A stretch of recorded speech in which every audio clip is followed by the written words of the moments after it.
Please, should we move the?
Please rise. The Justice of the Appellate Division Supreme Court First Department. He or person has business with the Appellate Division. Go here, give your attendance and shall be heard. Please be seated.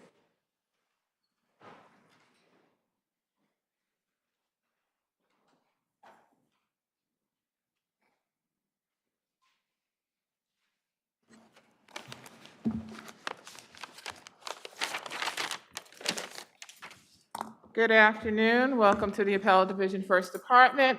Oral arguments for today, Tuesday, May 24th. So we have over 5 hours of argument requested. So as you are well aware, please only ask for the time that you actually require, not the time that you necessarily would want, but the time that you actually require to make your arguments.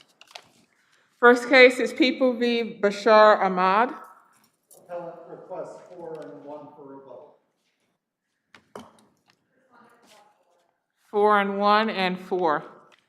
O'Hara versus Board of Directors of Park Avenue. Appellant Board of Directors on the corporation request 4 and 1 3 for rebuttal. So is our appellants 3 and 2, please? For the respondents, O'Hara, I respectfully request 6 minutes. So 4 and 1, 3 and 2, and 4. MQ Children. That is submitted. Daly versus MTA.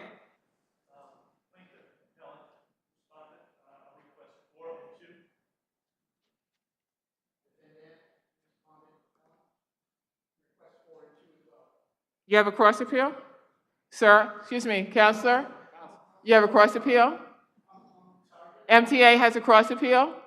Yes, I think there's a joint record. So it's possible. Okay. 4 and 2, 4 and 2. Continental Indemnity versus Razmakovic. That's wrong.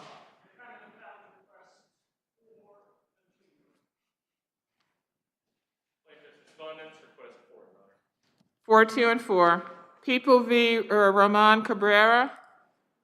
Appellant request 6 and 1. Respondent request 5, Your Honor. 4, 1, and 4. Taxi Medallion versus Brown Eyes Cab. You're Brown Eyes? Are you Brown Eyes? Are you Taxi? Yes. Excellent. How much time would you like? I'd like 7 minutes. Brown Eyes? 5. Yeah. 5, 2, and 5. People v. Keldon West.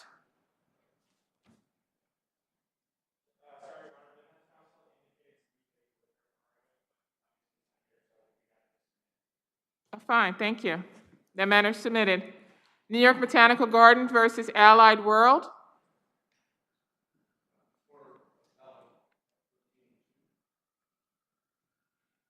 Yes, respondent? Excellent. 6 and 2 and 6. Gonzalez versus Dolp 205 Properties. Would you like to submit? Excuse me? Yes, submit. Thank you very much. People v. Kenneth Parker. Submitted. Hutchison versus Brown, submitted. 4069 Rose and Associates, submitted. First case for argument is People v. Bashar Ahmad.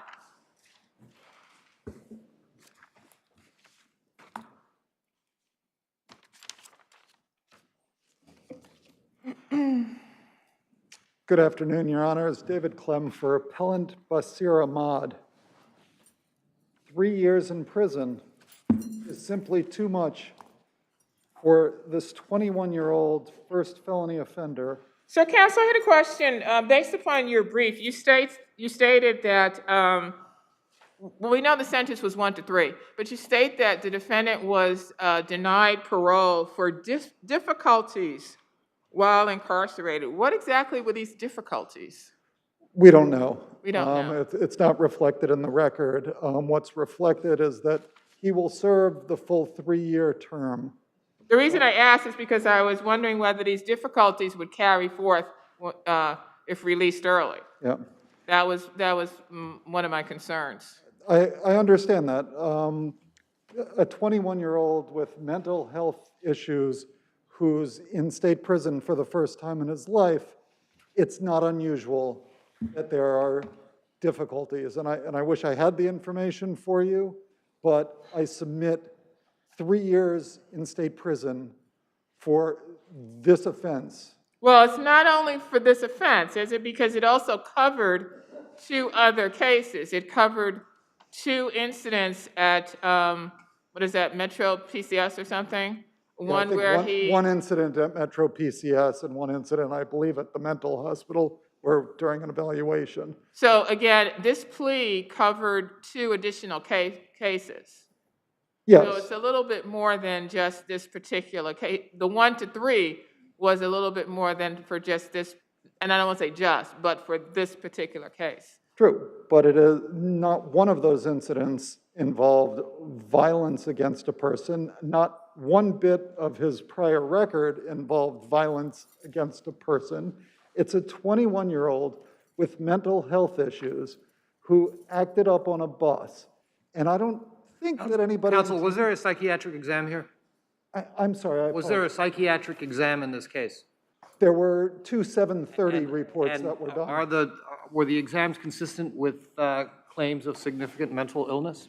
The reports were consistent with him being mentally ill. He was found fit in both those reports, but the doctors found that he had impaired insight and odd and juvenile affect, and confirmed that he had spent time during his teenage years in a psychiatric hospital and had a diagnosis of ADHD. So they are consistent with the mental health issues, as well as all the incidents that are in his record. And this information was known at the time of the plea, is that correct? Of course it was, but what wasn't known was that, and I don't think what was intended, was that he would serve 3 years in state custody for this. The sentence was 1 to 3 years. I think there was an expectation that it would not be 3 years in state custody. But again, counsel has stated, we don't know why, in fact, it's going to be 3 years, because we don't know why the defendant was denied parole. But we know it wasn't for additional criminal offenses. There's no prosecution of him or indictment of him. There's no arrest of him while in custody. Are you saying that he Do you didn't know? I'm sorry. Do you know if he's received mental health treatment while in prison? We only have records from Rikers that he was in the mental health observation unit in Rikers. We don't know what the treatment was that he received there. So being in the observation unit doesn't necessarily mean treatment, I assume. It's correct.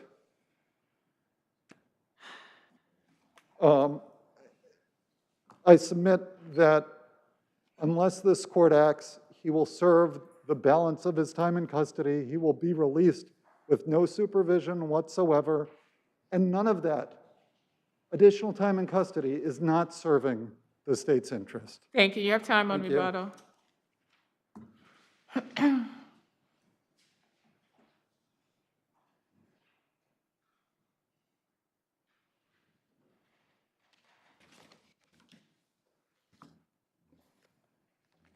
You may proceed.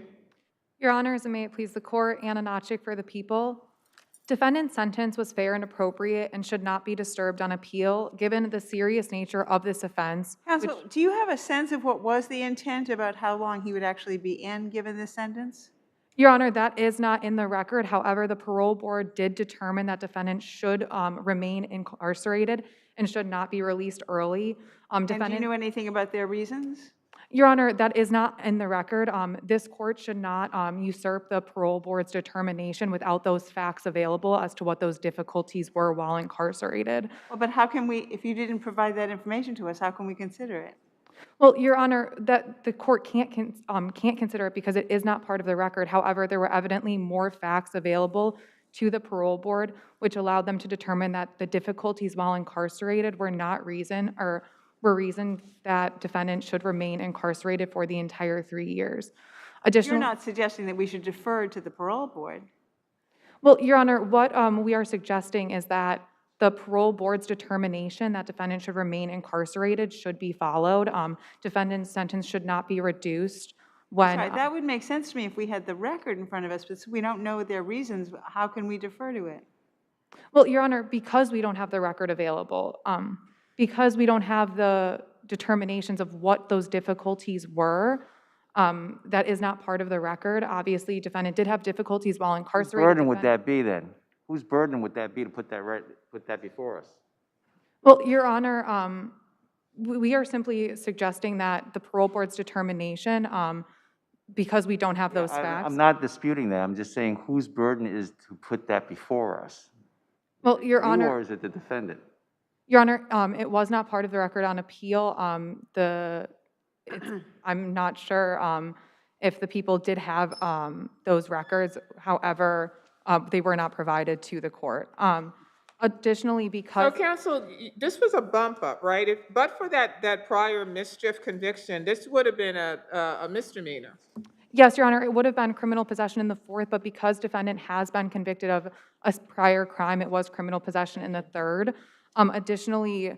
So the behavior, my point was the behavior is that of, constitutes a misdemeanor, and it was simply because he had that prior mischief that he was subject to a 1 to 3 sentence. Is that correct? Correct, Your Honor, and the fact that this case did involve the dismissal of charges under a separate docket, which could have yielded a much longer sentence after... What was the minimum? The minimum would have been, I believe, 1 year because he was a first felony offender. However, this case held a possible 3 to 7 year sentence if convicted after trial. Plus, under that separate indictment, that would have been another 3 to 7 years, possibly 6 to 14 years. Clearly, 1 to 3 is favorable for defendant in this case, and his sentence should not be reduced further. Thank you. Thank you.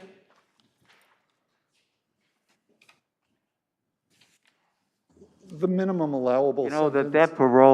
that parole denial is very important. I mean, that's what we're all seems to be focused, at least in my mind, focusing on. And you couldn't somehow move to expand the record to get that parole report in front of us?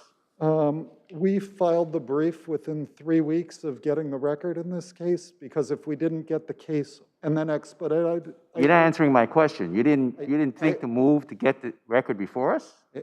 I think I am, which is that we were forced to file this brief in expedited time and expedite the case, because otherwise the issue would be moot. He would be completed with his 3-year sentence by the time I was able to get those records, move the court, and add it to the brief. So unfortunately, that wasn't an option in this case. As for the question, what's the minimum sentence? Was an unconditional discharge or a conditional discharge or a 1-day sentence, it did not have to be state prison time. And we're asking for a reduction to 1 year of jail time so that he doesn't serve additional days in state custody. Thank you. Thank you. O'Hara versus Board of Directors of Park Avenue.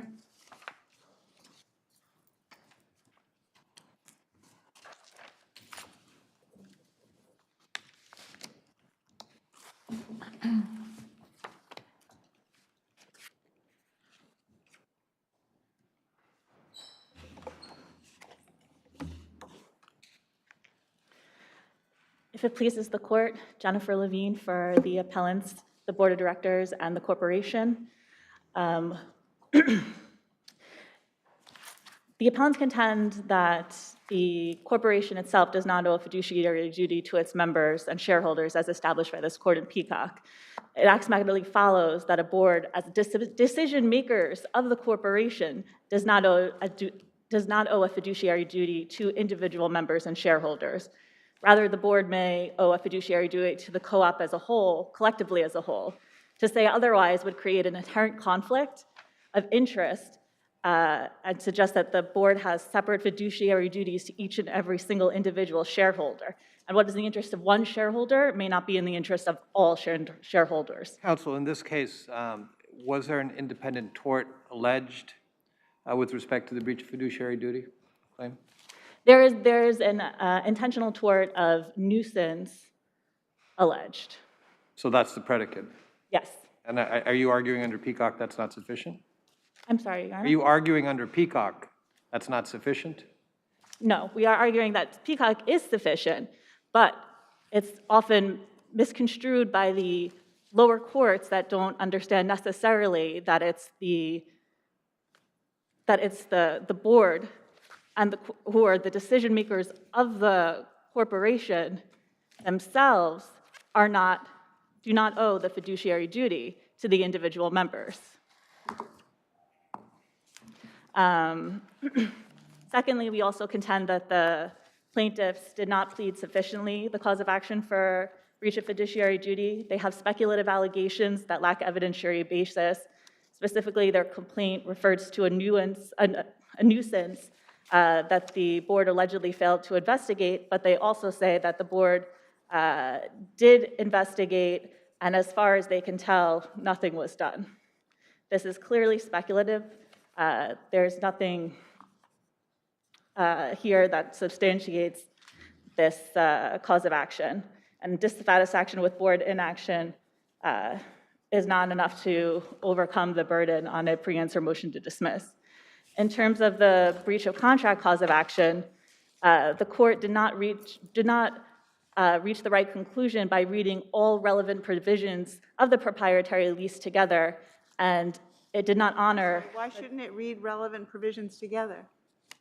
Pardon me? Why was it wrong to read relevant provisions of the contract, of the lease together? No, we're saying they did not. They did not I'm read it sorry. together, and that they did not honor the contractual provisions that define liability. First, the respondents are indicating that there was structural damage to their individual unit on the interior walls.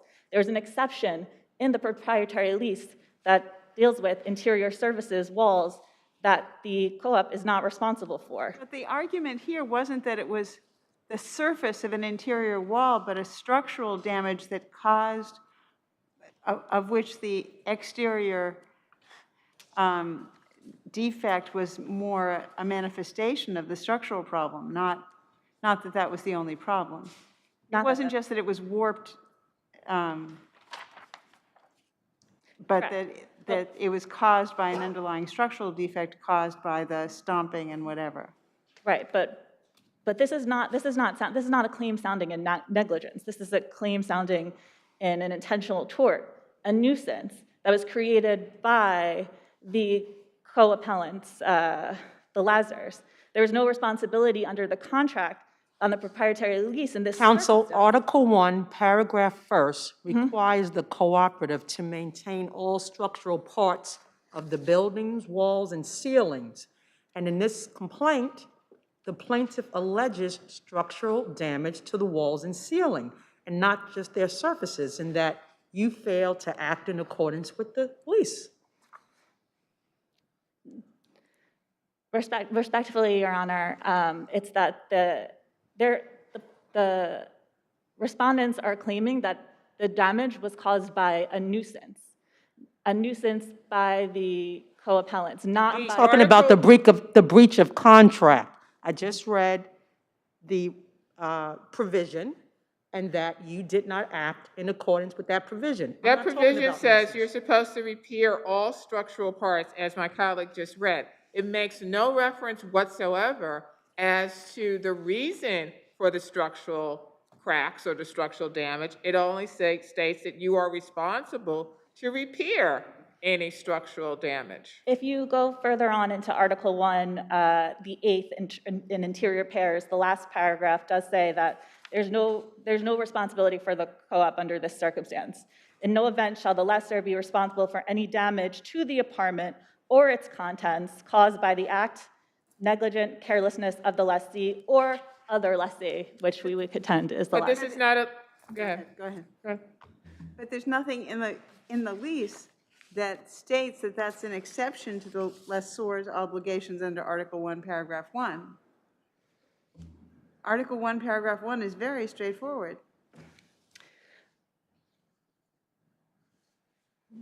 Or show me where there's an exception. I don't see it. Sure. And it also says neglect or carelessness of the lessee or any other lessees and their permitted occupants.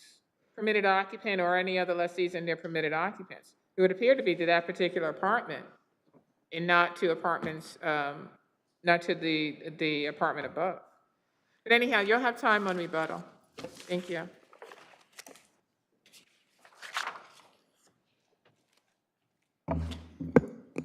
Good afternoon. May it please the court. Tracy Peterson of Braverman Greenspun for the Lazar appellants.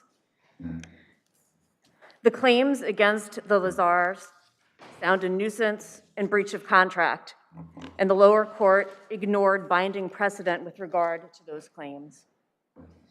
In the plaintiff's own words, the noises about which they complain, forming their nuisance claim, are best described as loud thuds, noises, shrieks, and pounding that appear to be the result of children playing and bouncing in the late afternoon and evening hours.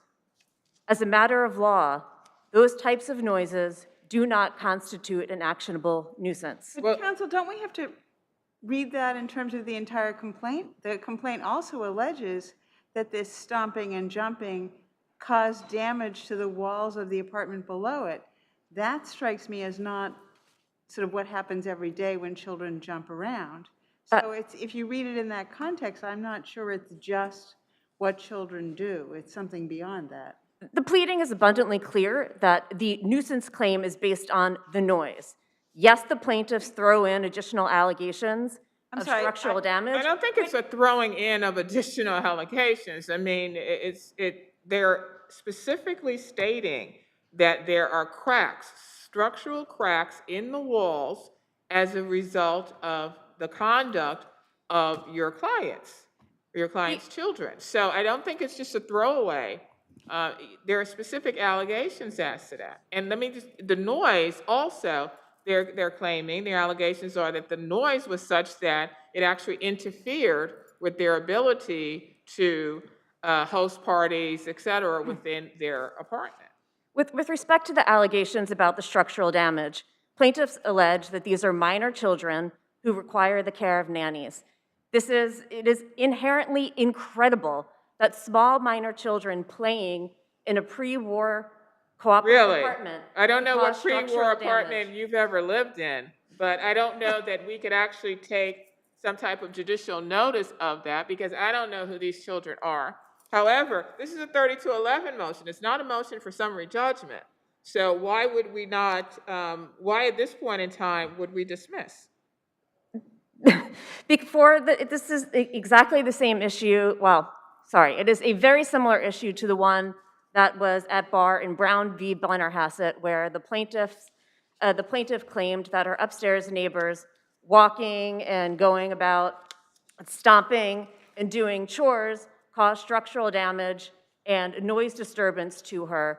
And in that action, this court allowed the upstairs neighbors out of the case and kept the co-op in, determining that the noises, which were heavy walking, heavy footsteps, were not sufficient. And to the extent that there were allegations of structural damage, those allegations were inured to the co-op's responsibilities with respect to the building. Structural damage could not have occurred by virtue of people using their apartment if there had not been issues with the building itself. Counsel, refresh my recollection. Was that case decided on a motion to dismiss or summary judgment? Portions of it were decided on a motion to dismiss, other portions on summary judgment. Well, with respect to the issue you're raising, I believe that was a summary judgment. I see that I'm out of time. I'm happy to answer questions with respect to breach of contract or service. I believe you have time on rebuttal, right? I do. Yes, you do. So you can discuss it then. Thank Okay, you. Thank you.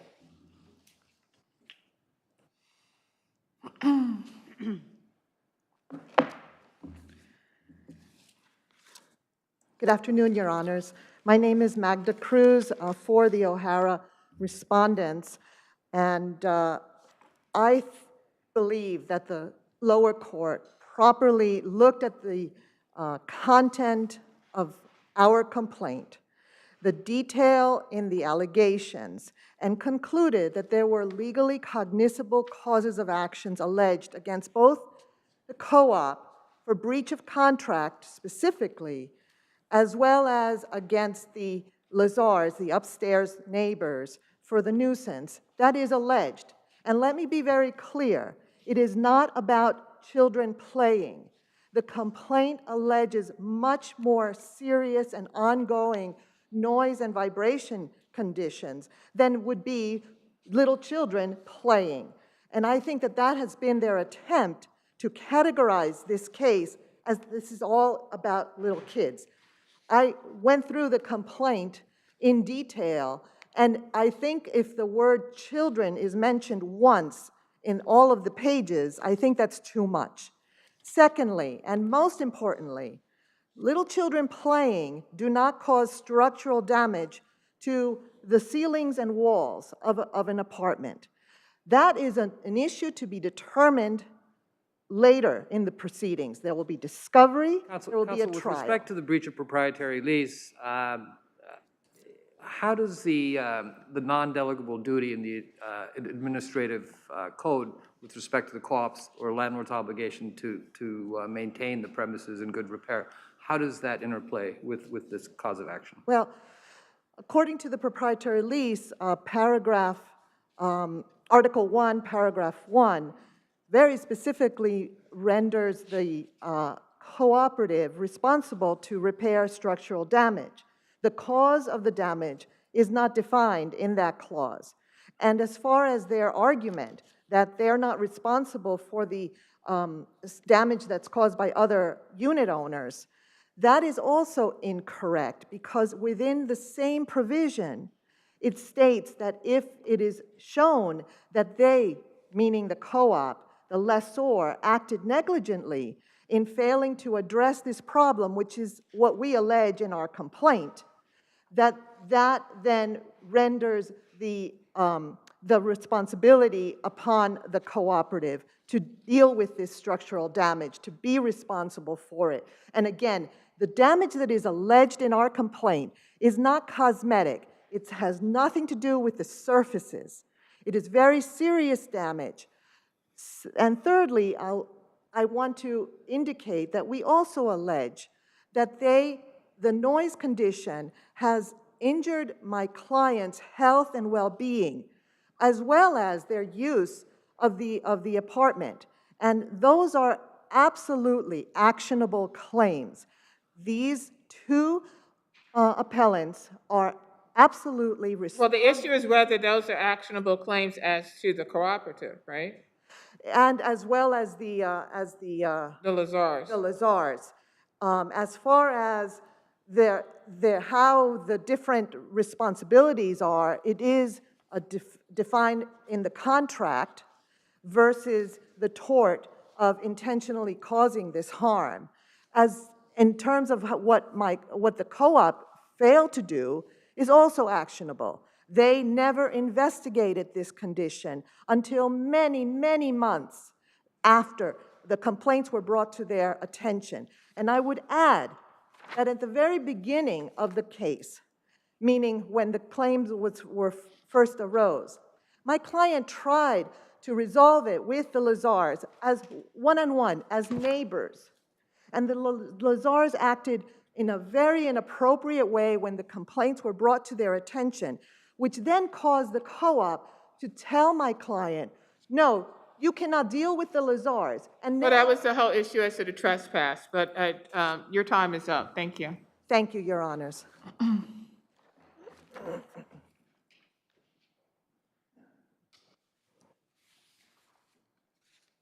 Pleases the court.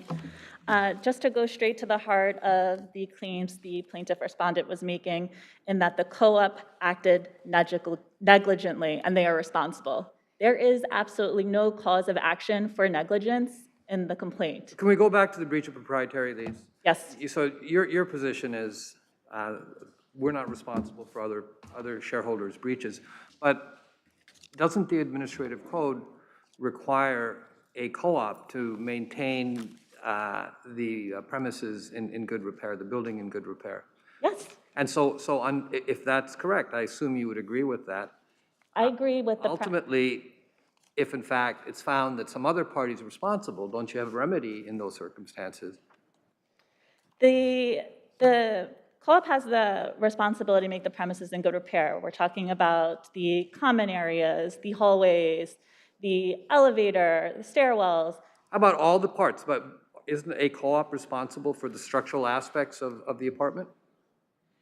The co-op is responsible for structural aspects, but hasn't been sufficient. There's general allegations of structural damage. There's been no indication that there's Well, that's ceiling why you have support this, beams well, or- Counselor, that's why you have discovery. We're at the pre-answer stage, right? That's why you have to get experts in there. They have to do it. You're going to have to get your experts in there to see if it's structural or not. I mean, everything you're making the argument about sounds like it's after discovery is completed. But even if that saying is true, the point that really goes back is to what their claim is for, and it's the intentional tort of a nuisance and not negligence on the part of the co-op. Thank you. Thank you.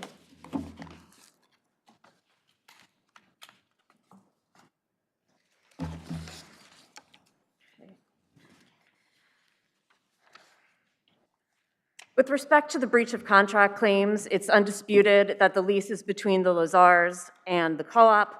This court has already determined that a shareholder may not sue a fellow shareholder for breach of the house rules. There's no third-party beneficiary status here? Correct. That was in Ron v. Wiener, decided by this court in 2019. Similarly, a larger issue, a preliminary issue, is that the plaintiffs never obtained personal jurisdiction over the Lazars. Well, going back to that issue. Yes. Was the process server permitted by the doorman to complete the service, or did the doorman prevent the process server from going upstairs? The doorman advised the process server that the Lazars were on vacation and did not let the process server up to the apartment. So there's ample case law that where the process server is stopped by building staff from going to the individual apartment, that the process server can serve the superintendent as a person of suitable age and discretion. How do you get around that case law? Respectfully, Your Honor, there is not case law to that effect. There's case law to the effect that in that scenario, the process server may serve the papers on the doorman, but not the superintendent. And in particular, in this case, it was not the superintendent that declined to give access. I meant to use the term more generally as building staff. I understand that, and that may be. And the Court of Appeals has been specific about why doormen are appropriate because of the specific tasks associated with their jobs, which are not present here with the job tasks of the superintendent. Here, it was not the superintendent who prohibited access to the apartment. It is undisputed that the process server handed the papers to the superintendent silently, did not say these papers are for the Lazars, and because there were other defendants listed on the papers who could have been served at the same address, it was essential that that direction occur. It didn't, and in fact, the superintendent did not understand that the papers were for the Lazars and did not give them to the Lazars, gave them instead to the managing agent for the co-op. I see I'm out of time. Are there any questions from the panel? Thank you very much. Thank you.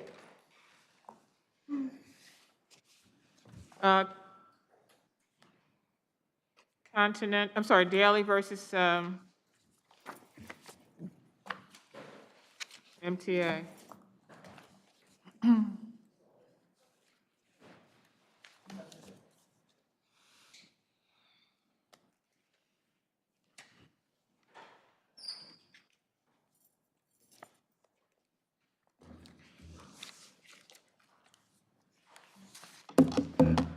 it please the court, my name is Scott Singer, and I represent the plaintiffs' appellants respondents in this action. Plaintiff Daniel Daly should have been granted summary judgment on his claim under Labor Law Section 240. Supreme Court found, and defendants have not disputed, that the plaintiff's accident occurred when the ladder he was ascending slid out from beneath him, causing him to fall with a ladder some 4 or 5 feet to the floor below. None of the material facts is disputed. The defendant's brief alleges only one defense to Labor Law 240 liability. They assert the plaintiff was the sole proximate cause of his accident. Yet they point to no facts or case law to support this defense. Well, what about the Goodman affidavit? Would that support it? Excuse me? The Goodman affidavit. The Goodman affidavit, well, the problem with the Goodman affidavit is the classic one that this court has addressed on many occasions. You can't put in an affidavit that contradicts your deposition testimony. And Goodman testified extensively. He said specifically that he gave no instructions, he had no recollection of giving instructions to the plaintiff. He gave no directions to him not to use the ladder, no directions to him to use alternative devices. And that was pretty clearly stated. So anything he said in the affidavit, it wasn't clearly supportive of their position, but in any event, I think his initial testimony was he never specifically instructed the plaintiff concerning this. And then in his affidavit, he said, but I did instruct the workers at a meeting, and the plaintiff was present at that meeting. Well, I think that's kind of playing with words. Let me go to his testimony because I think I have it right here.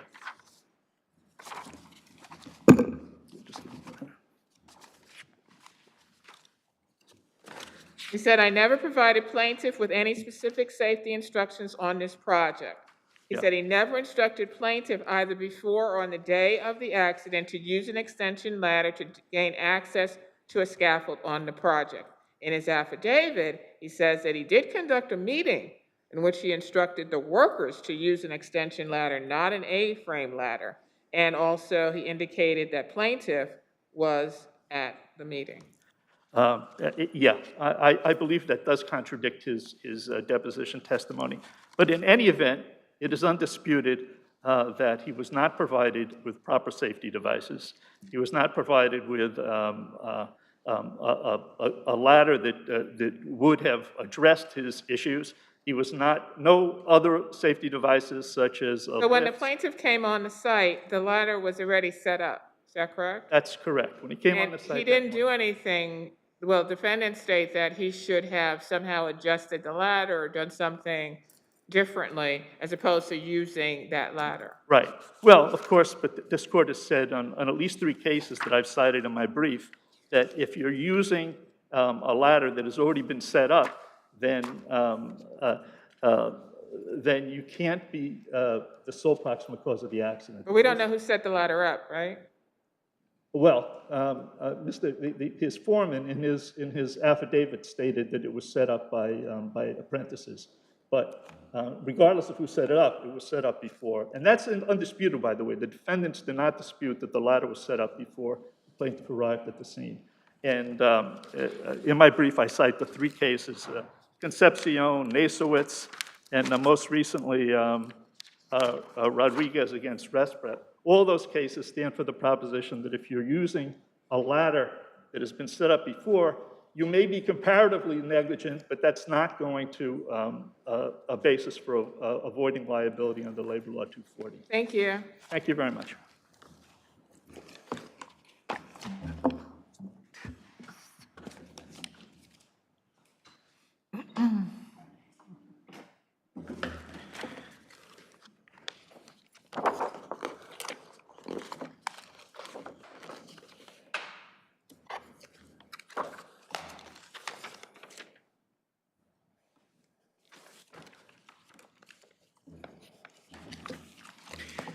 May it please the court, good afternoon. My name is John Newman. I represent the defendants, respondents, appellants in this case.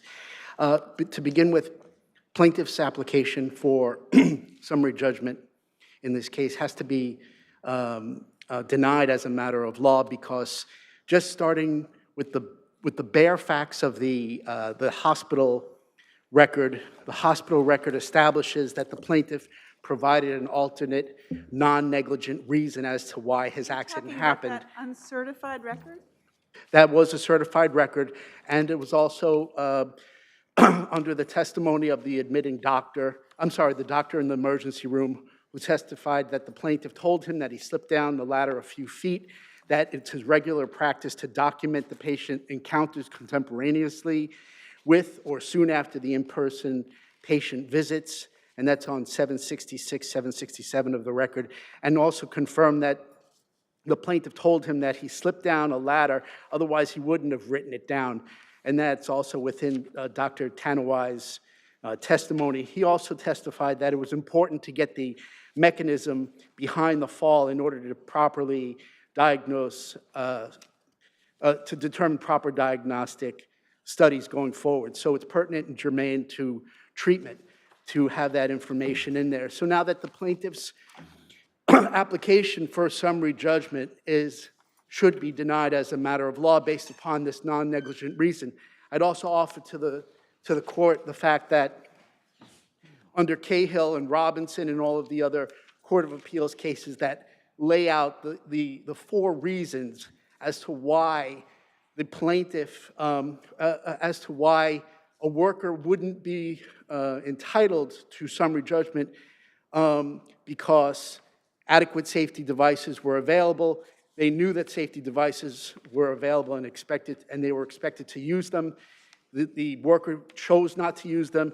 So counsel, let's talk about that. What is the admissible evidence that plaintiff was instructed on how to use an extension ladder or was told that other safety devices were available for use on the job site? Your Honor, the plaintiff testified that he attended toolbox talks. I'm sorry? Warren Goodman. I'm sorry, repeat that? The plaintiff testified that he attended toolbox talks on page 333 of the transcript. He knew the difference. This is not a babe in the woods. He has an extensive amount of training in ladders for over 7 years as a worker, and he testified on page 417 that he doesn't know why he didn't ask Joe Marabello for an extension ladder. So this was an option for him. He chose not to use an extension ladder. Where was the extension ladder? The extension ladders were all over the entire location where this accident happened, Judge. But he comes, I'm sorry. Go ahead. But he comes to the site, there's an A-frame ladder already in place, right? So under our case law, isn't that, is he required to do more? Is he required to ask for an extension ladder? Is he required to shake it to make sure it's stable, et cetera, et cetera? Well, there hasn't been any proof that the ladder was actually there. Joe Marabello's supplemental affidavit says that What about the he had somebody excuse set me, that what about up the when pla- he, excuse me, before what he... about the plaintiff's? I'm You so said there was sorry. no evidence that was there. The plaintiff's testimony is evidence that it was there, counsel, isn't it? The plaintiff's testimony is that there was just a ladder there. He doesn't know how it got there. Right, but that's testimony that the ladder was there, isn't it? You just said there was no evidence that the ladder was there. Well, We don't just throw out the plaintiff's testimony, that's evidence. That's a fair statement, Your Honor. What I am putting out to the court is that the plaintiff chose not to use a harness. There were adequate safety devices. There were extension ladders that were right there. He attended these meetings. He was at the site. Joe Marabello. Counsel, and also- let's talk about the extension ladder because Sure. Goodman did testify that he never instructed the plaintiff to use an extension ladder to gain access to the scaffold. But the plaintiff also, under Cahill, has an expectation. It's the expectation of them understanding what they need to use. And when he Okay, so let's stay on that point. 417 So let's stay on that point. Yeah. That's a good point. So where in the record is there evidence that he was, instructed to use other equipment. Can you point us to that? Well, when he answers the question as that he didn't know why he didn't ask Joe Marabella, his foreman, for an extension ladder at page 417 of the record, impliedly, there's an understanding that there's an extension ladder there, and also... And is that sufficient under our case law as sort of circumstantial, implicit evidence that there may be other safety devices on the job site? The record before the court is pretty replete in terms of the fact that there were adequate safety devices, whether they were lifts, whether they were regular ladders, straight ladders, extension ladders. They were all there, and all of the workers who worked for EII knew where they were. He had been working on this. Counsel, still having trouble, even if they were there, given that a ladder which appeared to be perfectly adequate was set up right in the place where he needed to work.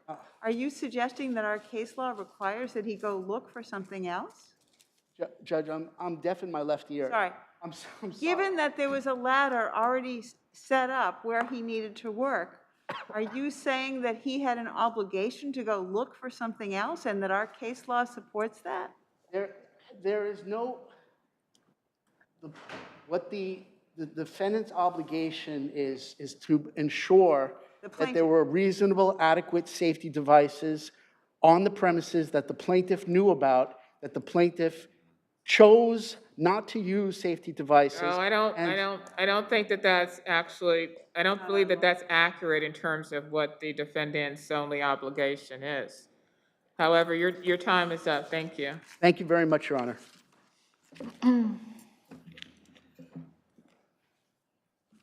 The defendant's obligations under 240 are to provide safety devices and to assure that they are constructed, placed, and operated. They were not placed here. The defendant did not satisfy his obligation. Counsel, can you address maybe the stronger argument, and that's with respect to statements in the hospital record that may be relevant to treatment and diagnosis made by the plaintiff? Nobody denies that he fell. Nobody denies that the ladder fell. So I don't know what the whole purpose of this, the mechanism is fall. It doesn't make a difference as far as I can see. You know, the ladder fell, he fell. And Well, because apparently in the hospital records, he stated he slipped down the ladder, which could suggest a misstep on his part. That could suggest, except that Mr. Goodman and Mr. Marabella both were at the site and the ladder was on the floor. So obviously the ladder fell. I don't think that's contested. And by the way, they don't contest that plaintiff made a prima facie showing of labor law liability. They're only contesting sole proximate cause. So that's the only issue that's really in play here. And as to sole proximate cause, I just want to say, sole proximate cause defense is not applicable to the situation where a worker is using a ladder that was set up previously. Secondly, the sole proximate cause defense is not applicable where a worker is following his foreman's instruction. The foreman told him explicitly, use the ladder that's here and do your job. That was plaintiff's testimony. It was confirmed in Marabella's second And in affidavit. fact, he used that ladder on 2 occasions, right? He used a ladder in that place on previous occasions. Right. Both he and the foreman confirmed that he was told to use the ladder, and nobody has disputed that. So, and we know the ladder was on the floor, aside from that. So sole proximate cause defense is not applicable. That's the only defense at issue here, and plaintiff ought to have been granted summary judgment on those facts. Thank you. Thank you very much, Your Honors. Continental indemnity.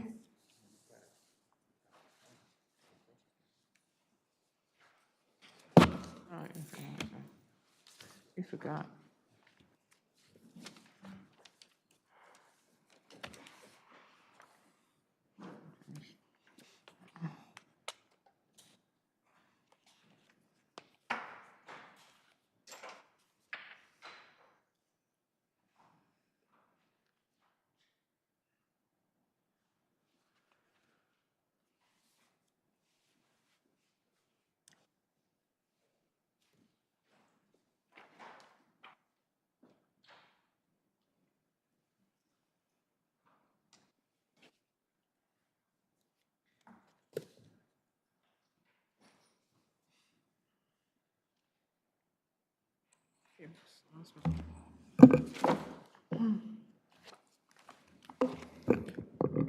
Good afternoon, Your Honors. My name is Albert Dowdy. I'm the attorney for defendant appellant Aisha Zamarovic. This is a case about a statutory lien, workers' comp lien, and the issue before this court is whether the lien is applicable to a legal malpractice recovery. As we argued in our brief thoroughly, the courts of the state have always applied the language of the statute unless the strict interpretation of the statute would lead to unreasonable and unfair or unjust result. In this case, that is not the situation before this court. Zamarovic recovered in the legal malpractice action much less than she would have recovered in the third-party action if it was timely and properly pursued by her previous attorney. In addition to that, That's just because of the limits of insurance. correct, absolutely, Your Honor. Yeah, we got the maximum amount from the defense within limits insurance policy of the attorney, but even if we were to disregard the shutter holding, which we believe is applicable here, even though it's not right on the money, and we rely on the very limited case law that precedes shutter regarding the recovery, the applicability of the workers' comp liens. But is Shutter on all fours with this case? Because I do see some distinctions. Just I think it was Judge Tatone who wrote Shutters. Aren't there distinctions that are material? Absolutely, Your Honor. We are not claiming that Shutter. We concede So that essentially, Shutter. you want us to extend the rule in Shutter to this situation. There was reasoning in Shutter that I believe is totally applicable here. Now, our argument is that the case law that they are citing, the preceded Shutter from the other, from the third appellate division, is actually distinguishable from this case, because the only cases that are cited in support of their argument are McDowell, which basically overruled Kresge, a holding that the same department initially said the legal malpractice is not an injury. Then somehow they reached a different conclusion, and based on the limited record of the research that is out there, the only explanation for them reaching a different conclusion 20 years later in 1978 was that to avoid a double recovery. But let me just go back to conceptually to Shutter. This is a legal malpractice case, Correct. right? So you have to prove a case within a case. So you do have to establish the merits, the bona fides of the underlying action. Clearly, Shutter, you don't have to do that. Is that a distinction with the difference? Your Honor, our understanding is that in Shutter, the court ruled that there is no reason to have a broad interpretation of the statute. We need to look at the language of the statute, what it says. But in addition to that, even if we were to apply the case law that preceded Shutter, and even if Shutter is not right on the spot here, still this case is distinguishable from McDowell, because here we don't have a case of a double recovery. Here we have clearly, based on the evidence before this court, a case of limited recovery. But counsel, so the statute, the workers' comp is clear that you can have a workers' compensation lien where there is a third-party tort action, right? Yes. Yes. So in this particular case, the only reason there was no third-party tort action was because of the legal malpractice. Is that correct? Correct, Your Honor. So she recovers under the legal malpractice. Why therefore would a lien not be proper? But for that third-party tort action, she wouldn't have a legal malpractice claim. She would not have recovered. That is correct, but we also know that she has recovered much less than she would have recovered in the third-party action, and that's something to be considered by the court. Why is that? But that's what I do not understand. Why is that something to be considered? In that, is there anything in the workers' compensation statute, what have you, which states that if you recover less, then it would not be subject to the lien? Your Honor, the statute doesn't even recognize that legal malpractice is an injury. If we go to the language of the statute, then this lien is not applicable at all, based on the language of the statute. There is the definition of But what is an injury. essentially, you're asking us to ignore the facts of the case. I mean, and the underlying facts are, it's based on a tort action, and again, as been brought out, without the underlying tort action, without establishing the merits of that tort action, you wouldn't even be entitled to recover in the legal malpractice action. So we go back to the tort action as the basis, and under those circumstances, why shouldn't they be able to recover? Because as we argued in our papers, if the carrier were to make use of the statute, section 29.2, they would have had the remedy of sending a letter to the previous attorney and alerting them that if you do not file an action in this case within 30 days, we will take over. So I think it's unfair to blame only Redzemarovic, who had a lawyer representing her, for not taking advantage of her legal rights, when at the same time, the carrier gets a free pass, even though they could easily have taken advantage. But the carrier put money out. The carrier put, I don't know, $200,000 out. So it's not, they're not getting a free pass. They're asking for just a lien to recover some monies, to recoup some of those monies. Yes, but if they would have taken advantage of the remedies of workers' comp law, we wouldn't be here because they would have taken over. They would have, they settled the case with Redzemarovic before the third-party action was even filed, and they never bothered to check on this. But that was to her benefit, though, because she's now receiving monies per month. No, she's not receiving any more, Your Honor. The case. No, but you said that they settled the case with her. My point was that that was to her benefit, was it not? She got something that she was entitled under law, Your Honor. You're absolutely right.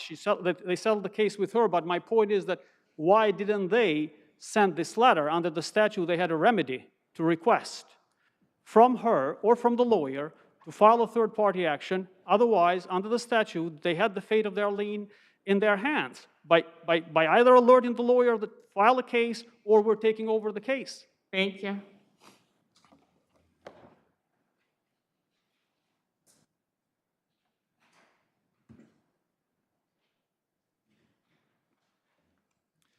May it please the court, Aaron Meyer, Gottlieb Ostrager for plaintiffs' respondents. How do you respond to that latter argument made by your adversary that the Continental should have done something? Well, we're talking about a hypothetical, first of all. And second of all, as we noted in our brief, the trail of revisions to Workers' Comp Law Section 29 shows that it's only been amended to give more rights and more control to the worker, the injured worker, and taken away from the carrier. So if we're going back, then where do we even go back to? Do we go back to 2014? Do we go back to 2017? It's purely hypothetical. What we have in for us is there was a legal malpractice action, and defendant did choose to settle it for the amount that was settled upon. Those are the concrete facts. For non-economic injury, right? That settlement with the law firm was couched as non-economic recovery, correct? The document that was submitted that was signed by one party seemed to indicate that it was for non-economic. However, as we also addressed in our brief, the economic-non-economic distinction arises when you have a motor vehicle accident, because again, it came after the no-fault law was promulgated and came into conflict with the workers' compensation law. She was injured horribly in an elevator. So provisions of no-fault law have nothing to do with anything.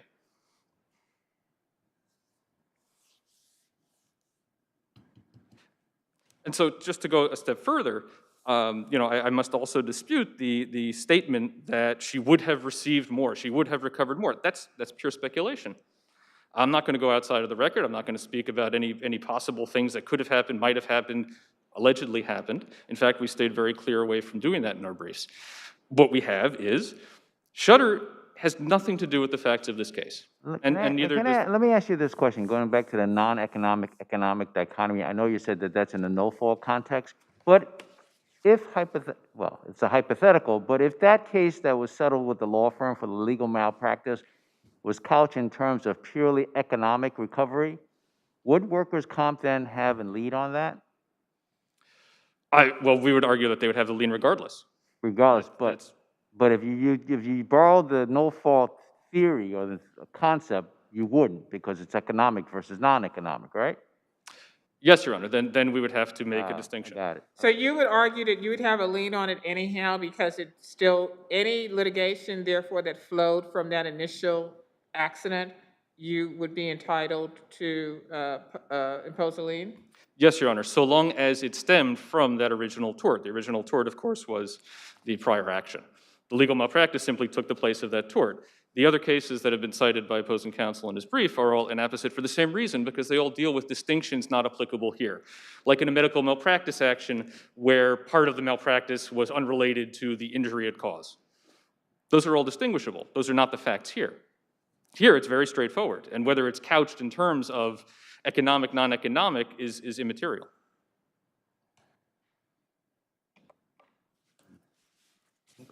Thank you. Thank you.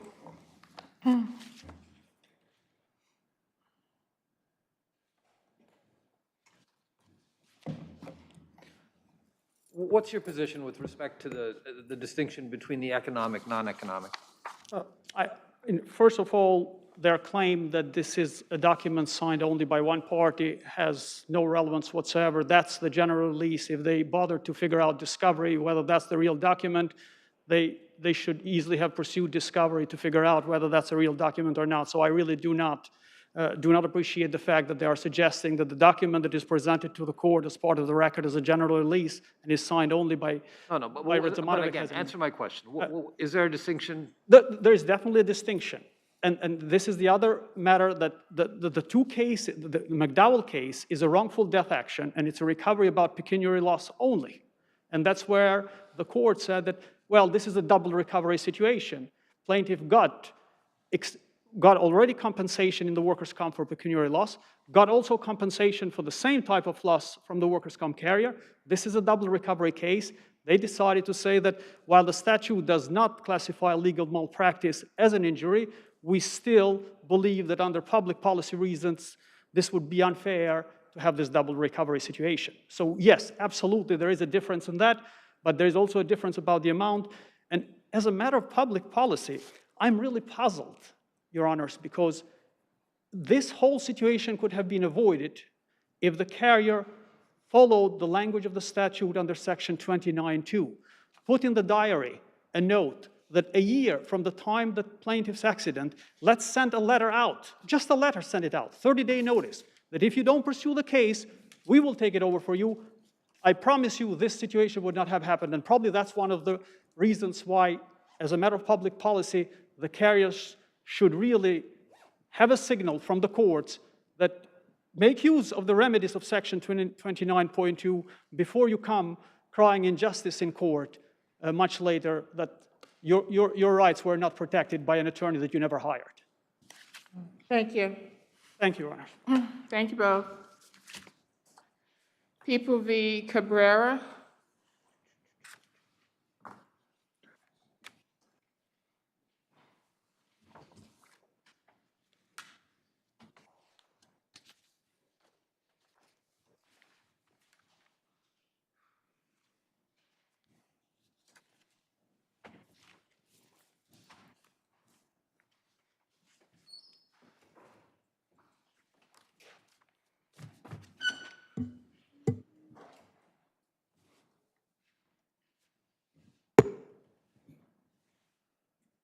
Good afternoon. May it please the court. My name is Holly Tao from Wayne Case, along with our co-counsel Center for Appellate Litigation. We are pro bono counsel for appellant Ramon Cabrera. This case falls within the core of cases to which Miranda is applied, and it's not within the exceptions that were relied upon by the suppression court, nor does it fall within the exceptions that are argued by the respondent. This case is about the facts. So first, Mr. Cabrera was in custody. At the time, he was pulling up to his mother's house at 10 p.m. at night. He was followed by three... So you said he was in custody when he pulled up to his mother's home? No, to clarify, Your Honor, our argument is that he is in custody. And the reason he was in custody was because he had pulled up to his mother's home at 10 p.m. at night. Well, you forgot that the reason for the police to be waiting for him was that they had a tip, or they were notified by South Carolina authorities that there was an individual driving in New York with weapons in the car, correct? Yes, that's correct. And that goes to the respondent's arguments about whether or not there is reasonable suspicion for the police officers to stop him. However, that is not an argument that we're raising on appeal. We're only raising on appeal the argument whether or not Mr. Cabrera should have been told his Miranda rights before he was asked questions that elicited incriminating responses. Now, going back to whether or not Mr. Cabrera was in custody, he was approached by the police, 3 officers at that time. He stepped out of his car and was asked by the officers to step out of his car. He was Well, asked. why would that not be investigative inquiry? They asked his name, they asked where he was going. Why is that not investigative inquiry based upon the information that they already had from whatever authorities they were? Your Honor. South Carolina. Your Honor, those questions about where who he is and where he's going, those are not the questions that we're arguing are the questions that are subject to Miranda. We're arguing that the questions that are subject to Miranda are the questions to him. Do you have weapons in your vehicle? And do you have a New York State carry license? Okay, so we follow it through. They ask him his name. They ask him where he was going. He tells them his name. He gives them his, he reaches over to retrieve the wallet, right? And as he's retrieving the wallet, they see a Florida concealed weapon permit, so gun permit, right? So at that point in time, would they not, for their own personal safety, need to inquire as to whether there are any guns? I mean, you got a concealed weapons permit from Florida. Wouldn't it therefore flow that perhaps you have a concealed weapon? And so therefore, for their own personal safety, they should know this? Your Honor, the suppression court's factual findings was that Mr. Cabrera was already rear handcuffed by the time that he was asked about his driver's license and IDs. So if the court refers to... I thought that it was unclear in the record from the officer as to exactly when he was handcuffed. That is correct, Your Honor. The suppression court had in the record in front of it the officer's testimony that he couldn't recall, but the court also had in front of it the affidavit of Mr. Cabrera, in which Mr. Cabrera gave sworn testimony that he was handcuffed right after he was asked for his identification and asked to identify himself and where he was going. And so under the record, the suppression court was left with the conclusion that it must assume that Mr. Cabrera was rear handcuffed after he was asked to identify himself. And so what was wrong with his being handcuffed, if in fact he was handcuffed? What was the problem with that, again, based upon the information they had from South Carolina, based upon his responses, based upon now a Florida concealed weapon permit? Your Honor, again, it's not our argument that the issue was that he was handcuffed. The issue is that he was handcuffed, and then he was asked, he was interrogated about the location of weapons in his vehicle and whether or not he had a New York State carry license.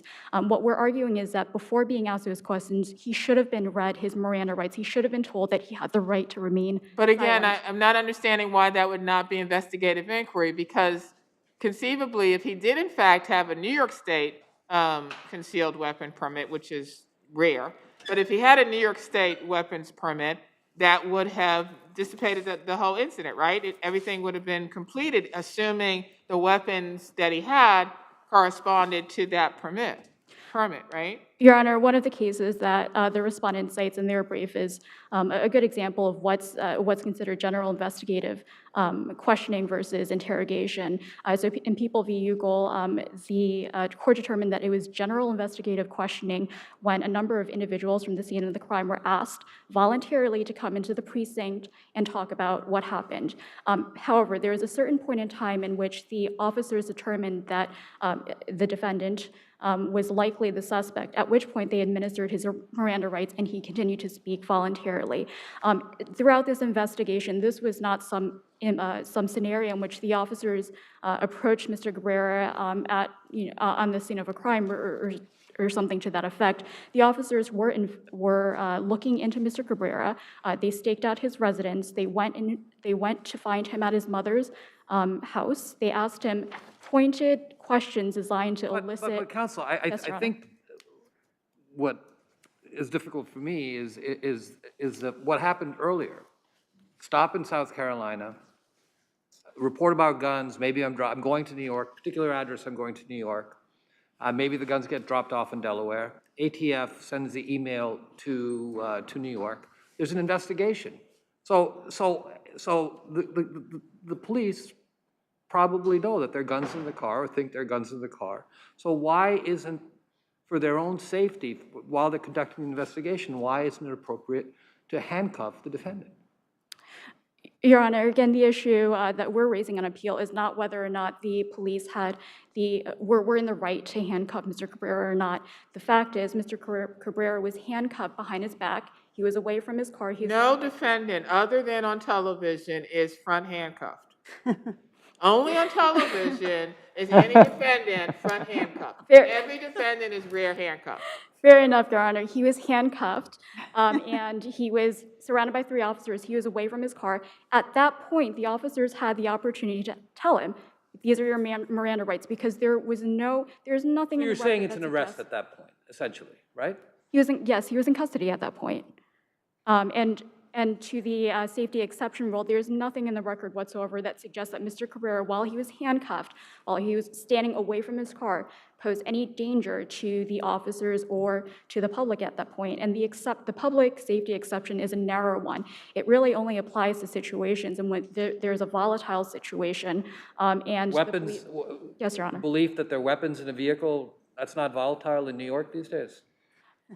Well, Your Honor, the question here is whether or not Mr. Cabrera or others had the opportunity to access the weapons. He had a concealed permit, right? Concealed, meaning we wouldn't see it. Yes, But Your you'll Honor. have time on rebuttal. Thank you. Thank you, Your Honor.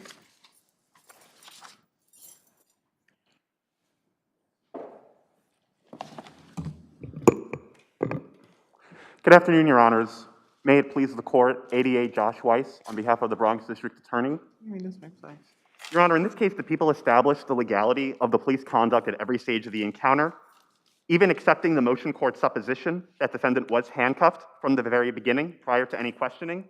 His acknowledgement that there were guns in the vehicle was not the product of custodial interrogation, but the result of investigative questioning that was designed. Before even we get to all that, at least for me, you can't forget the part that they got notified by South Carolina that there may be weapons in the car, right?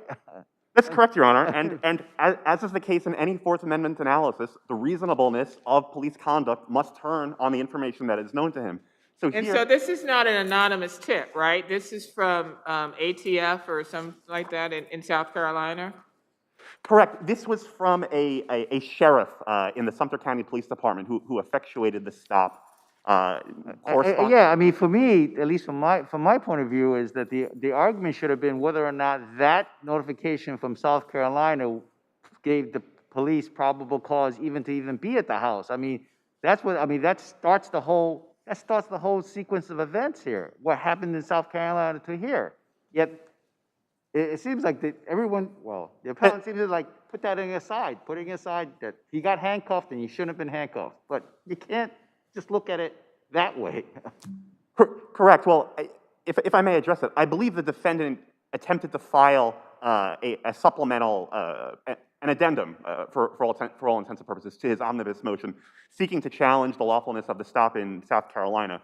The hearing court refused to consider it based on his failure to include it in his original motion. But just turning back to the facts known to the officer, it wasn't only that. It wasn't only the existence of reasonable suspicion that the defendant had guns. The officer also knew from speaking to the South Carolina authorities that the defendant had lied about possessing a federal firearm license. And in addition, he equivocated, despite the officer's warning that taking the firearms into New York could expose him to criminal consequences. He said he may drop them off in Delaware. Furthermore, several hours passed between the encounter in South Carolina and the stop and defendant's arrival at his mother's house in the Bronx. I just want to go back to the investigation because we know about the email, but also Muirhead actually spoke to the South Carolina authorities and confirmed the information that was in the email. Correct. That's correct, Your Honor. Detective Muirhead had a firsthand telephone conversation with Detective Muirhead, who supplemented the information that was in the email with even greater detail. So, There was also a lie about a valid federal license and also had confirmed the make, the model of the car, his appearance and the address. Precisely, Your Honor. So there was every reason for the defendant to exercise caution when initiating contact with defendant. I believe For law enforcement. So why at this point in time would it be investigative inquiry, since it appears that the investigation had basically concluded? Well, I think the sequence of events in which the encounter unfolded is pivotal to this court's determination here. The initial inquiries directed at defendant were all aimed at determining his identity. The officers wanted to make sure that they were nabbing the right person. So the officers asked the defendant for his name and where he was going. Then to follow up on that, the officer then asked the defendant for his wallet. And it was when the officer observed the concealed carry permit from Florida that prompted his question to then ask him. But then they went on to ask him whether he had any guns on his possession or in the vehicle. They did, Your Honor, and I would just say that I think that on these particular facts that went part and parcel with this investigation. This was an unknown individual to the officers, and it was reasonable of them to inquire about weapons as a matter of safety. I believe the recurring theme throughout the case was that a police officer is not expected to wait for the glint of a gun, for a threat to emerge in order to take preventative action. Thank you. Thank you, Your Honor. Okay.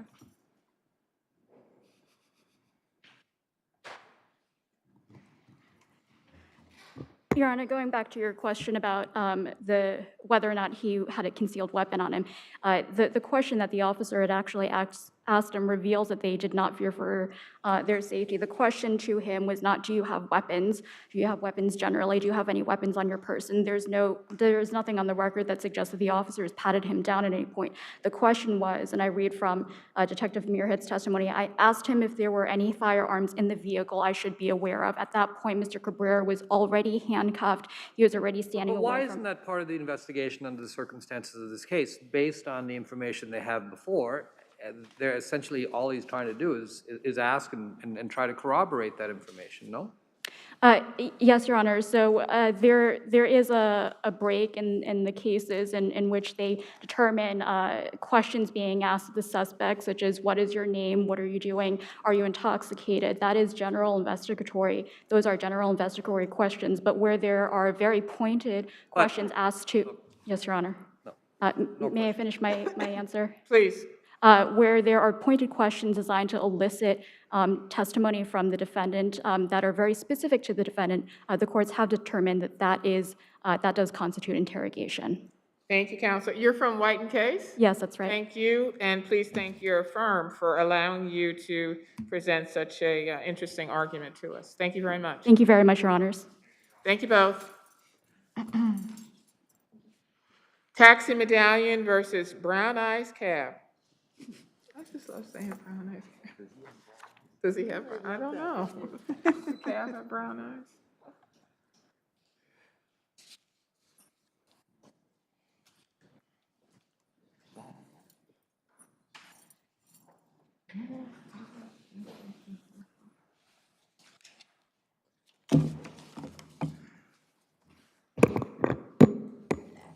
Good afternoon, and may it please the court. Daniel Green for Vetter Price PC for the plaintiff's appellants. Your Honors, at the core of my client's claims are 5 related settlement agreements that they entered into with 10 of the respondents, 5 Those of whom... settlement agreements were entered into in New York, right? That is absolutely correct, as is reflected on the face of the documents. Yeah, I was going to say, and even better, it says it in the document that they're done in New York, right? Indeed it does. Just because I guess you were probably anticipating some problem down the road. The location was contractually fixed. They were negotiated in New York. They were executed in New York. They were delivered in New York. Doesn't matter. You have a sentence in the contract that says, it's New York. I absolutely agree, Your Honor, and going further, going deeper into the contracts, it's evident that my client is located in New York. Any notice to be provided to my client is to be provided to it at its New York office with a copy to its New York counsel, my firm, located approximately 25 blocks north of this courtroom, and perhaps even more tellingly, any notice to be provided to the contractual counterparties, the borrowers and the guarantors, was to be provided to them through the lead guarantor at his New York address. And as the court is aware, CPLR 302A1 is a single act statute. Any one of those facts, the negotiation, the execution, or the delivery would suffice. Here we have all three. We have. How does McKee play into the analysis here? I'm sorry, Your Honor? How does the Court of Appeals decision in McKee play into the analysis here?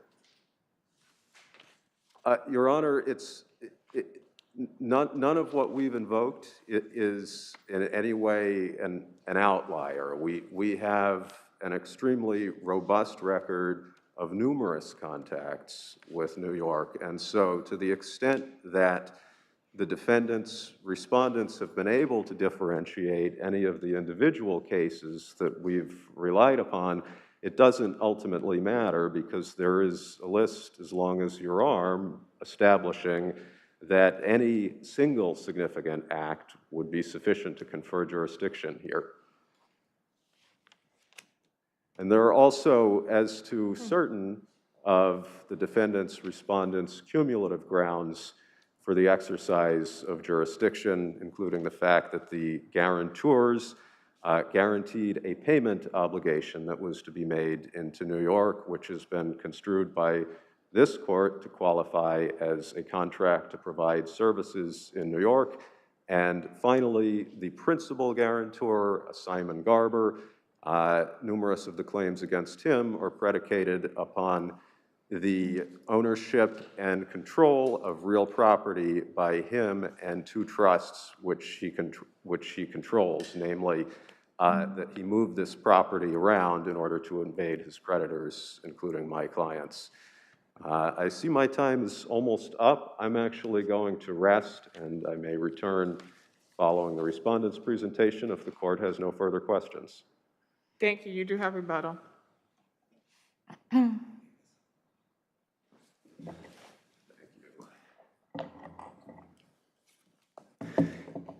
May it please the court, Brett Berman from Fox Rothschild on behalf of the respondents. Respectfully, Justice Soing, it's not that simple. These are Illinois borrowers, Illinois guarantors. Does the contract say New York? I'm sorry, go ahead. Does the contract say New York or it doesn't say New York? That's all that matters. Your Honor, where it says New York is in the choice of law and choice of venue provision, which references Cook County, Illinois, as the venue for these forums and disputes. The underlying guarantees represent and reference Illinois and Cook County courts. The underlying borrower agreements reference Cook County. Counsel, excuse me. The agreement was executed in New York, right? Well, when we say execute in New York, there is not a single allegation in the complaint that any one of these individuals walked into the state of New York whatsoever. But what do the settlement agreements say, as my colleague was attempting to bring out, that they were negotiated, executed, and delivered in New York? It says that the state of New York is the place of negotiation, execution, and delivery of the agreement. As I said, if you look right above those lines that you're referring to, Your Honor, it says that Cook County courts are the place of jurisdiction for these disputes. Simply It put, doesn't say exclusive. it does not say exclusive, but when you then tie it back to what it was reaffirming, which is the guarantee and underlying loan agreements, it is exclusive jurisdiction in the courts of Cook County, Illinois. So why does it state then that the state of New York is the place of negotiation, execution, and delivery of the agreement? Are you asking why that's in an agreement? I don't know. But Yeah, I just said, why does it say that, maybe you didn't hear me. So why does it say that the state of New York is the place of negotiation, execution, and delivery? it's a throwaway line of agreement, but let me say this, respectfully. A throwaway. Let me say this. If this court, I'm sorry, I'm not familiar with that term, a throwaway term in a contract? it is not something that creates jurisdiction. It is not, it's a throwaway term when it comes to jurisdiction, was my So point. what are we throwing away? Why is that term there? It's just to fill up space? Was there like a line requirement or a page requirement? What I would say to that, Judge, respectfully, is that if this court were to say that language simply saying an agreement is executed in the state of New York is enough to confer jurisdiction on non-domiciliary residents, we are opening the floodgates to jurisdiction that does not exist. To Justice Singh's point, the McKee decision is in fact on all four corners. Is it, counsel? In McKee, jurisdiction was rejected, as I recall, because the contract was executed in New York, and it expired several years earlier, right? No, not exactly. Very different than the circumstances here, where you have an agreement that says it's negotiated, executed, delivered in New York, and what the plaintiff is attempting to do is enforce that same agreement. Well, I have to say a few things in response to that, but first off, no, that's not what McKee said, and McKee actually looked at many other points of contact in the state of New York and found that those other point of contacts beyond executing a contract were still insufficient to establish jurisdiction. So in other words, money being delivered to New York would also be something that we would ignore, because that wouldn't be a basis for having jurisdiction. What I would say is, again, as I just said previously, if this court were to extend jurisdiction in this regard to simply paying into a branch in New York of an international or national bank with offices in... But the analysis is more holistic. It's the sum of the... It's the agreements that provide for execution delivery in New York as well as payments in New York. It's not payment to New York. It's actually a non-New York bank. These are not New York banks. So what we're saying is you paid a Bank of America a branch here, yet you are a California company. All of a sudden, you have jurisdiction. Where do notices go? There is no case that ever says that. Where do notices under the agreement, where are they supposed to be delivered to? The notices go to me, and it goes to one of the representative agents in New York. One of the representative agents in New York. Okay. Is that transacting business? That is not. And again, there is no case that I'm aware of in New York that would say simply a notice address in the state would somehow confer jurisdiction. Okay, counsel. It's not just notice, it's the totality. No, it's notice. Okay. It's notice, and it's that it was executed here in a forum selection clause that has Cook County, Illinois, under Illinois law. Counsel, all right. So you are arguing that this case, or your clients, your out-of-state defendants should have been sued in Cook County, Illinois, right? In Illinois, right? Not here. Anywhere but here. Anywhere but here, but definitely Cook County, because you're pointing out Cook County. No, the reason I say anywhere but here is because there is New Jersey residents, there's Illinois residents. So that was my point. Okay, I got that. But to have that sentence in there, the place of negotiation, execution, and delivery, and accepting your argument that anywhere but here, that sentence gives at least the plaintiff a hook of personal jurisdiction here, no?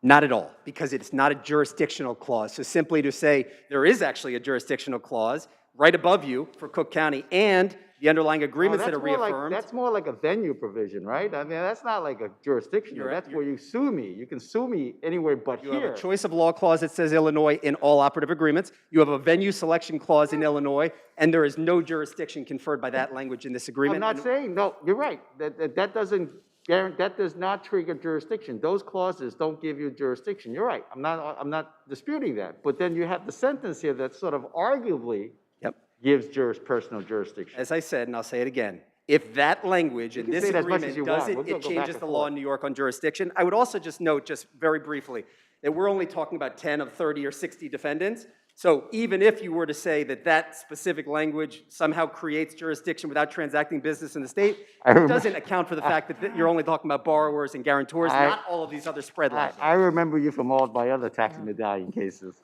Justice Weber? But this one's different for a whole lot of reasons, respectfully, and our first one together, unfortunately. Justice Kennedy. Yeah, I want to go back to McKee, because, you have the contract that's executed in New York, but then wasn't it superseded by another agreement that was executed out of state, and then there was just one visit, one contact to deal with that out-of-state contract where the court said that was insufficient. Isn't that? No, I'm not exactly sure that that's the exact facts. Maybe I'm a little lost. I don't want to say definitively, but I think that's what they were arguing, that the contract lapsed. Well, it's not about what they're arguing, it's what the case says. Yeah, well, again, what I would say to that... It says it or it doesn't. Again, I just don't, I can't specifically cite the fact. I'm not sure that that's what it says. But just remember, in McKee, if we're going to look at what the Court of Appeals did in McKee, there were many more contacts, and the court there found, even with those contacts, that signing a contract in the state of New York was not enough. This would be directly contrary to the Court of Appeals decision. And the final point I would make, if I could just have... Oh, no, you don't. You're finished. But I didn't even Thank get you. into it. But thank you. Your time is up. Not that you're finished, but your time is up. I'd like to make exactly one point, which is that the panel is correctly reading McKee, that indeed there was an earlier New York contract which had been expired or been superseded by subsequently executed out-of-state contracts, and the plaintiff was then attempting to impose jurisdiction based on a single partial day visit by a corporate official, which the Court of Appeals characterized as an infinitesimal contact with the state. And so giving meaning to the language within the settlement agreements here would in no way constitute an overruling of McKee. And if the panel has no further questions, I will rest. Thank you very much. Thank you both. We have New York Botanical Gardens versus Allied World.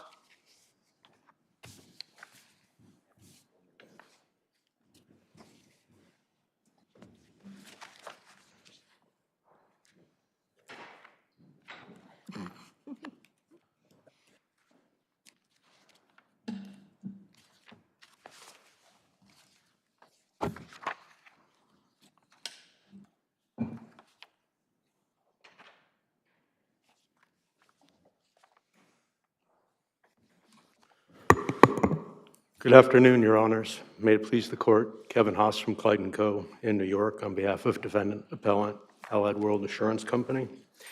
This is an appeal from a denial of a motion to dismiss, so the Court's standard of review is de novo. The only thing that the Court really needs to look at besides the complaint is endorsement number 15 to the policy, which defines contingent business interruption and has three very clear requirements. One being that there must be an executive order that denies access to the garden's premises. The second being that the executive orders were solely and directly the result of COVID at an independent location. And lastly, that the suspension of operations was solely and directly caused by the presence of COVID at that independent location. This Court should be guided by a series of cases in New York addressing civil authority coverage for COVID claims. Are those I'm sorry, go ahead. Go ahead, please. I think you delineated the factors quite accurately, but it seems to me that all of those criteria are met in this case. So I don't see what it seems to me that there's no question that the executive orders were adopted because of COVID, that the COVID occurred outside the botanical gardens, and that the presence of COVID outside the botanical gardens is the reason the botanical gardens lost business. So I'm having trouble although I read your briefs, I don't understand any of those arguments, because frankly, it seems to me quite inconsistent with the facts of this case. Well, Your Honor, let me try to explain. So, actually, let me say one more thing, which is that yes. What your contract doesn't say is that the insured has to be completely barred from access. There's nothing in there that prevents the insured from going into its facility, that if the insured goes into its facility to maintain the premises, or in this case, to water the plants, that would deprive them of insurance coverage. So I really don't understand. I find your position really contrary to the facts of this case. Well, our position is, and very clearly, that the policy language includes and requires proof that the order denies access. It's the same thing as prohibit access. Multiple courts in New York have concluded that these very same orders did not totally prohibit access. Right, and neither does but coverage under your policy doesn't require total prohibition of access. It requires denial of access in the same way. Right, access was denied. Right. But that didn't prevent the botanical garden, in this case, from going in to maintain its assets. Well, exactly. That's why we say there's no coverage, because there has to be a total what denial. language in your policy provides that they must not be permitted to enter for any purpose whatsoever? Because the coverage No, what only, language in your policy specifically?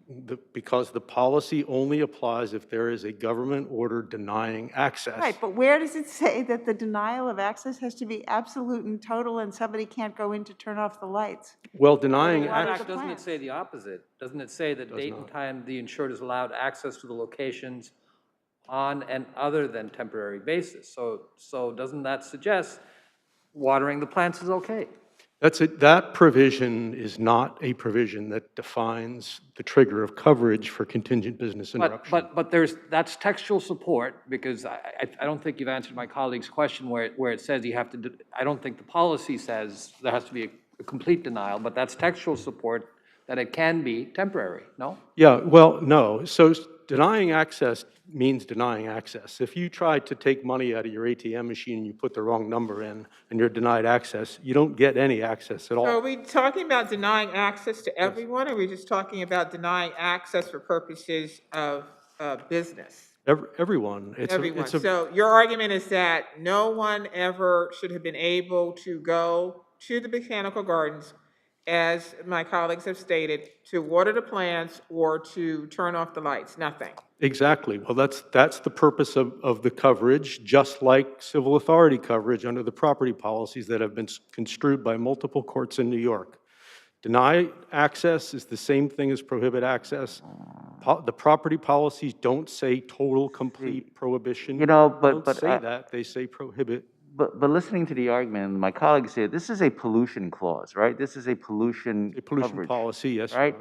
So that in terms of pollution, I mean, it wouldn't be a total denial of access, right? I mean, it would be, given all the language in there, because it's a pollution coverage case or coverage situation, there could be contemplated, limited access to the facility, right? It's not. No, the idea is that if you think of more of a classical pollution situation, if you had a pollutant release at a neighboring property that caused a toxic cloud and the business had to be closed, access denied, that's what the coverage is for.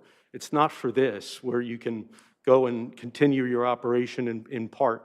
If it was going to allow a partial access, it would say partial then based on the argument here, isn't there an ambiguity here? It sounds like an ambiguity, because you're arguing one thing and they're saying the other. It's not an ambiguity. All the court need do is conclude that deny access means the same thing as prohibit access, and our view is that it does mean exactly that, and in many of the cases, they use the terms interchangeably. And Your Honor, I'll address your point about your point when I come back. Thank you.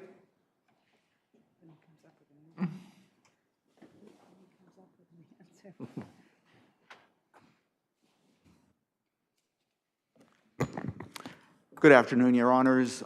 John Kazanjian from Beveridge and Diamond. I represent the plaintiff respondent, New York Botanical Garden. Your Honors, this case is about the primacy of policy language in a dispute over coverage and the reasonable expectations of the policyholder with respect to that language. The policy that Allied World sold to New York Botanical Garden here was a pollution liability policy with contingent business interruption coverage. Is there language in the policy that supports the defendant's position that there must be a complete denial of physical access? Absolutely not, Your Honor. There's nothing in the policy that supports that interpretation. But how about the other line of cases, which seemed, I understand it's a different policy, it's a pollution policy, that's presumably a general liability policy. There's similar, is there similarities there to this case? There are not, Your Honor. This policy is quite different. It's materially different. It has the provisions that Your Honors highlighted a moment ago with respect to the business interruption period ending when there is access allowed on an other than temporary basis. That's just one aspect. That's not in the endorsement, right? No, that's in the endorsement itself, that the entirety of the business interruption coverage is in endorsement 15, and that provision is right there, Your Honor. But this policy specifically defines pollution incident to include viruses. It's not But I thought it was conceded that that COVID was covered under the pollution section. What I believe was conceded, Your Honor, that is correct, that COVID is a virus that would, if the conditions were met, would be covered under this policy. That is correct. But that is another major distinction between the policy here and the cases that Allied World has relied upon, which are commercial property policies that are triggered by direct physical loss of or damage to the property. We don't have that here. It's apples and oranges. It's Allied World's trying to put. And the civil authority doesn't, and the civil authority argument just doesn't apply in this case either, correct? That is correct, Your Honor. The authority that Allied World cites does not apply here. It's an entirely different policy. We're talking about virus and trying to contain a virus. The policy specifically covers virus, which, as Justice Weber indicated, has been conceded by Allied World. That goes to the reasonable expectation of the garden here that under these circumstances where you have executive orders that have, in essence, closed down the garden with respect to its operations as a result of COVID at independent locations throughout the state of New York, that coverage is available under the policy. That is a reasonable expectation. And you're essentially going in to care for the plants. I mean, you're going in, it's not like, it's almost a few people going in to mitigate any damages because you want to keep these plants alive. I mean, that's the business that you have, that you enter this policy, right? That is correct, Your Honor. You're not going in just to have lunch, you're going in to take care of things. That's right, and it wouldn't have made sense for the garden, which has 1 million plants throughout its 250-acre site in the Bronx, to get a policy that wouldn't allow them to do that. But here, for purposes of this case, and looking at the adequacy of the pleadings, there's no requirement that the garden plead a total denial of access, a complete denial of access. We have pled denial of access under the policy, but it need not be pleading a complete denial of access. Unless the court has any other questions, I wanted to just briefly address the claim for consequential damages that the garden has asserted against Allied World, which the court below concluded was adequately pleaded. The garden's position with respect to consequential damages is, in essence, one that was adopted by the Court of Appeals in the By-Economy case in 2008. This court has addressed that issue on several occasions, the DK property case in 2019 being one that, as long as there are adequate allegations in the complaint that are not duplicative of the breach of contract action, a claim for consequential damages based on breach of the implied duty of good faith and fair dealing can go forward. Justice McShann found that was the case below, and we submit that this court should affirm the entirety of the ruling, including that aspect of the ruling that dealt with consequential damages. And unless the court has any further questions, I will give the podium back to my colleague. Thank you very much.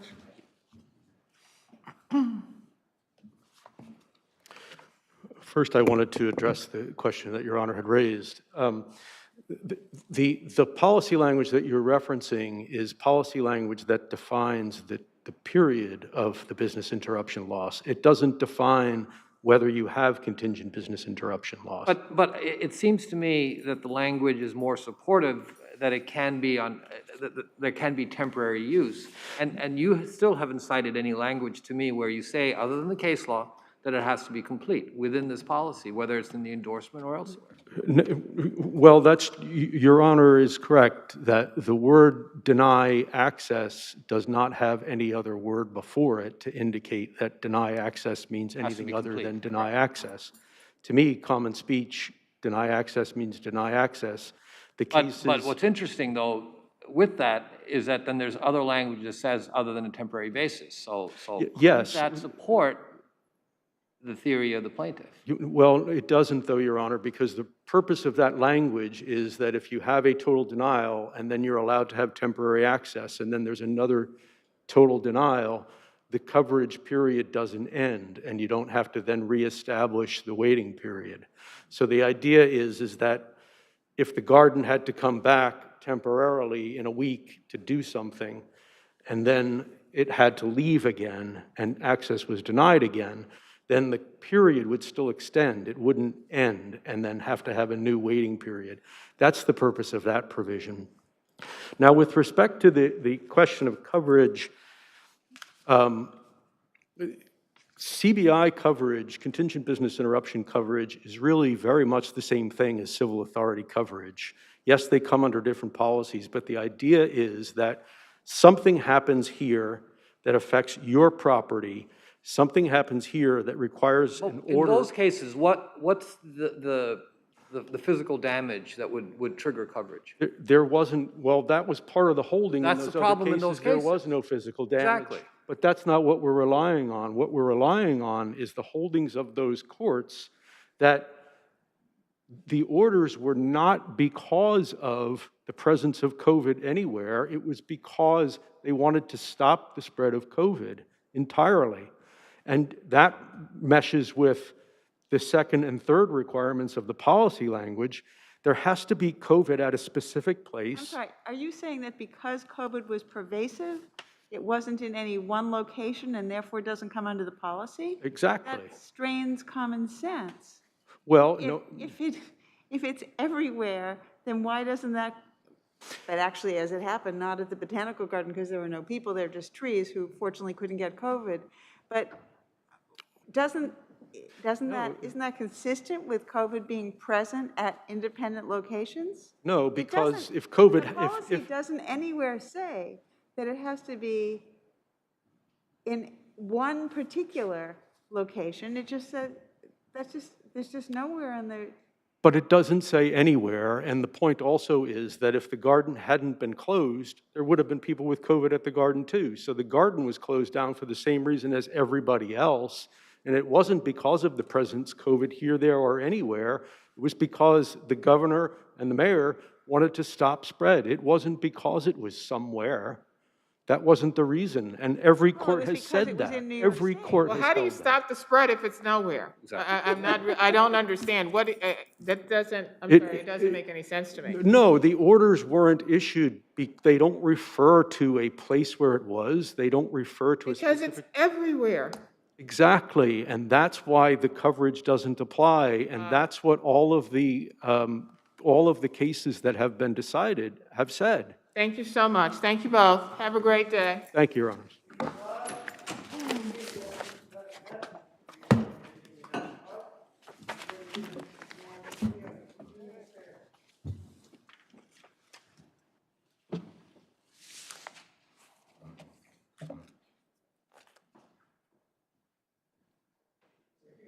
Thank you.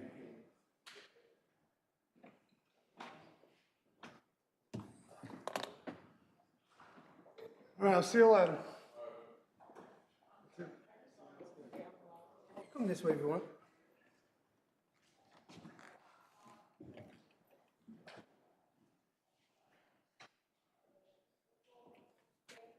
You're welcome.